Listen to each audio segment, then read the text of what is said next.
So we are back for a little, I don't know what to call this. I guess this is just a stone check video. This is a how are you doing with stones? I'm at 2250, and you might be wondering, like, you're always at around 22 when these banners come up. How do you do it? Well, Dokkan sort of gives an allowance of stones. I don't know if you guys have noticed, but actually let me just pull it up. So here we are. Dokkan usually gives an allowance of stones, right? At any point in a usual Dokkan cycle, you're going to make about 200 stones, 300 stones every single time we get a celebration going on with like a banner, right? Especially a major celebration. So if you spend, let's say, 400 stones on the random, like let's say cell from that filler banner. If you spend 400 stones on that banner, by the end of Golden Week, you would have made the 400 back. Typically, that's typically how Dokkan operates, and it is one of those real consistencies. And it's why I say that if you're wondering, like, should I pull on this, should I pull on that, take note of your stone count, and then give yourself a budget. Don't just spend down to zero every time, because once you spend down to zero, you'll constantly be spending down to zero. I know it well, because you won't hit, because you don't have enough stones to actually spill over into positive RNG, because these are all banners, right? These are all just random chances, and because of that, you are trying to as best you can hit these breakpoints for the RNG to work out in your favor. That's just how it is. Thankfully, I've gotten really lucky.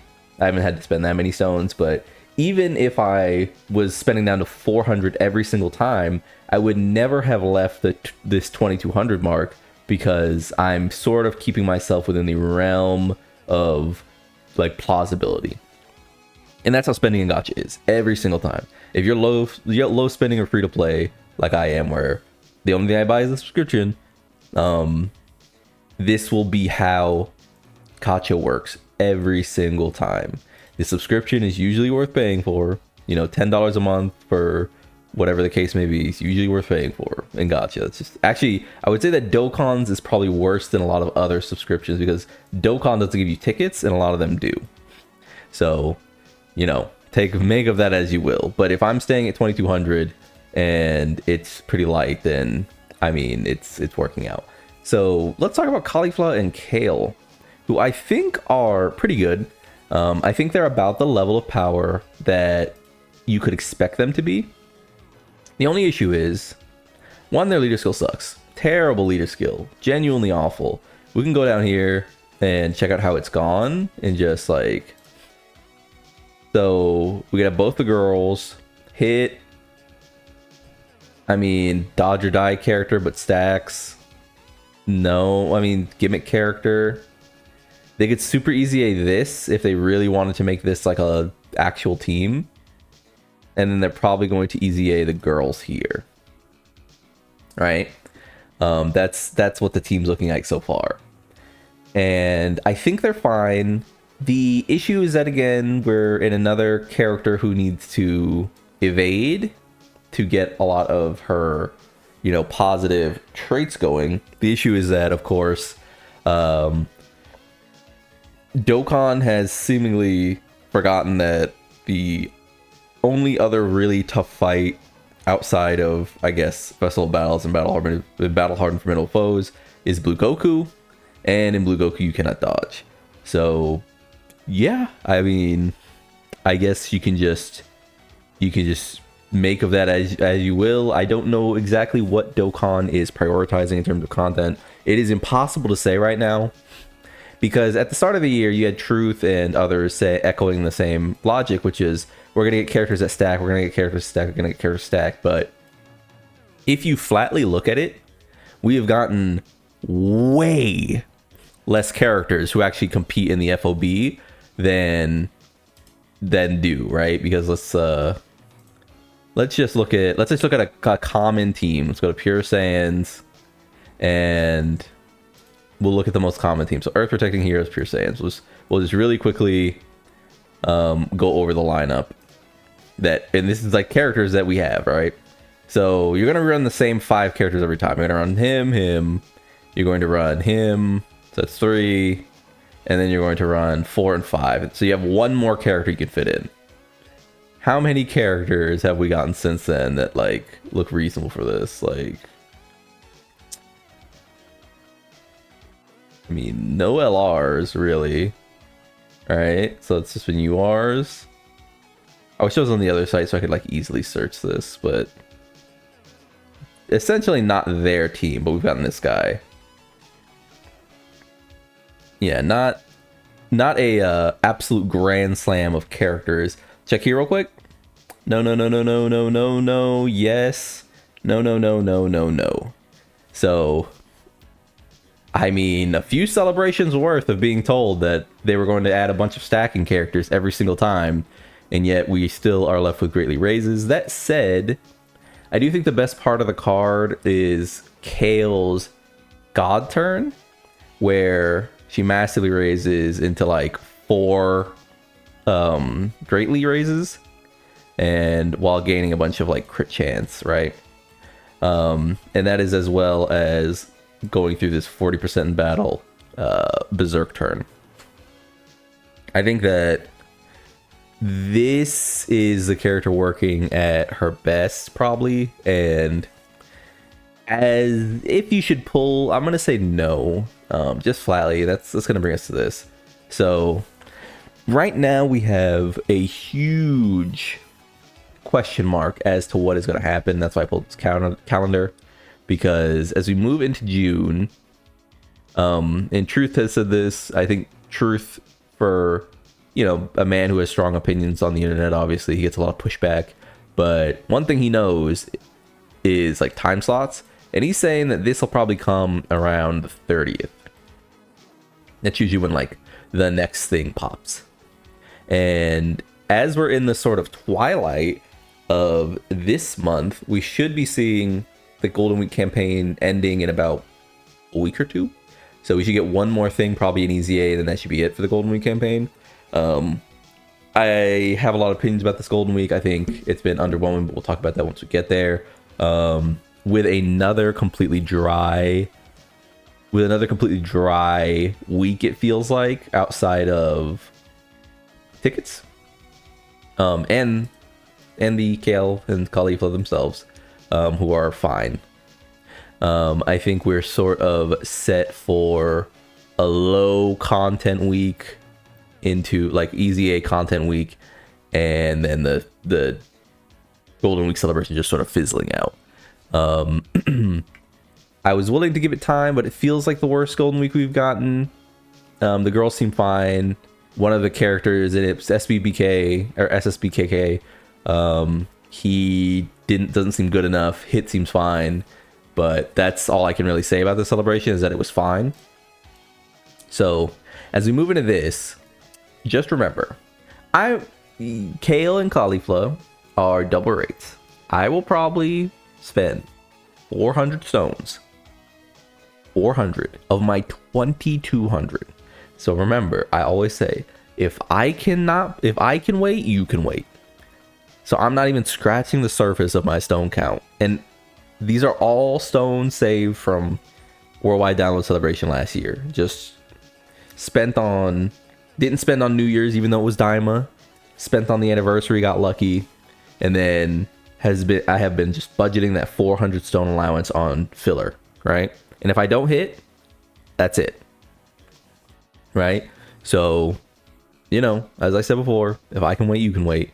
And there's just this big what if coming for the global anniversary, the global, you know, quote unquote anniversary, as well as what will then become the Tanabata celebration after it. I think there's just too much to wait for. And the more we look at character power, like if we're just purely looking at Kale in a vacuum, Kale and Caulifla in a vacuum, Kale looks like a character who can match up with, you know, some of the better characters in the game, but certainly not on the level of, you know, Gogeta, Vegito, Super Saiyan Gogeta, etc. When we get that character, when we get the character who actually matches up with these characters, and let me just look. So I made this really fast as just a visual aid. This isn't fully how I feel about the game, but let's just use this just so you have something visual. When we get the character who isn't down here but is actually up here, and maybe even like here, you're gonna want to spend for that character 100%, because right now Dokkan has like a team issue where every single team looks exactly the same, and this character will probably suffer from that because you're just gonna click like Pure Saiyans, Vegito, and then like boom. And the reason a lot of that is because for all the people who wanted like damage power creep, they wanted like more damage in the game, Vegito is such a fucking like gap that like if you wanted to say like gap when he's on Vegito turn, you could, but I just won't. I'll just say, you know, I won't say that. So when we get the character who's finally here alongside Super Saiyan 4 Gogeta, you'll feel the game move around them, right? At present, the moment we get a villain that is operating in this space, a bunch of teams are saved. The moment we get another, you know, Super Saiyan 4 Goku Daima or something like that, the teams are like, you know, flattened. So because then we could run 2 of this guy, and then we could run grade 8 power, and then, you know, blah blah blah blah blah, you know, all the way down. It'll just proliferate so much. And right now, even though you could say that Kale and Caulifla are, you know, is there Kale I can see very quickly? Yeah, I'll just pick this one. Even though right now you could say that Kale and Caulifla, maybe they're like right here or something. I would say that what the game actually looks like is closer to like something like this.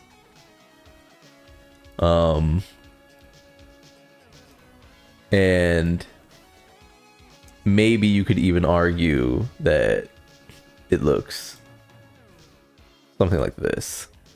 And like I said, I haven't put a lot of thought into this, but I just think that it's so overt and apparent how different the game is when you've got gods in slot 1, or gods in slot 1, 4s in slot 1, switch them off, Vegeta in slot 1, Goku in slot 1 or in slot 2, and then, you know, Gogeta active, Vegito active. And it's like no one else is doing that.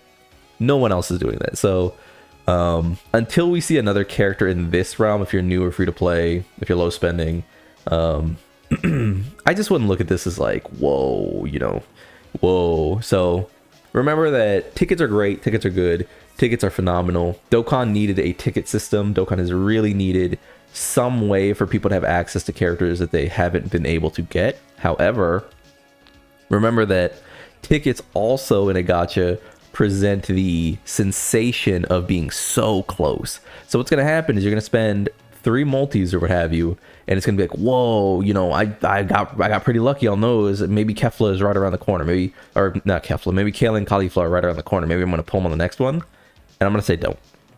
Unless you have a stockpile like me, unless you've been saving for months and months and months, and you just got lucky, so you still have a big stockpile, do not pull. You'll feel much better when that next level comes, and I think it is coming soon. If they advertise the next block of characters as anniversary level, like the next major celebration is anniversary level, I think it's just safe to say that we should play in this space. We shouldn't really worry about the other filler units this year. And I know it's sacrilege to call a Golden Week LR filler unit, but I mean, ultimately, you just don't need them for anything. They didn't advance content in any way. They didn't really make content easier in any way this time around. Like, did they make content that much easier? I don't think so. Like, this character doesn't really change content. So yeah. With all that being said, I've been Lone. Like if you liked the video, subscribe to the club, we all go make it, and peace.